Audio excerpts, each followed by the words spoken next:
We're going to focus today on the personal plan for effective contact with the students. So, for example, this is one that I put together for one of my courses. It's actually an action plan. Okay. So, like for example, I set out to put a schedule for the next weeks, that is 2 weeks before the class starts, and then another 6 weeks while I'm teaching or while the course is in progress.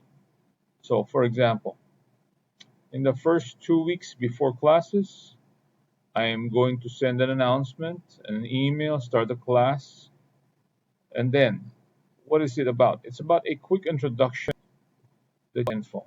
There's no student to student since there's yet, and no student to faculty interaction since I don't expect them to. Okay. A week before class, I'm going to send out another letter, basically instructions to log on to Canvas, and then also post a syllabus to enroll early while space is limited in class. Again, no interaction from the student to student, and then no interaction also with faculty, student to faculty. The rest of the weeks from 1 to week 6, logic. I will have some kind of information to indicate basically what I'm going to do to have contact with the student.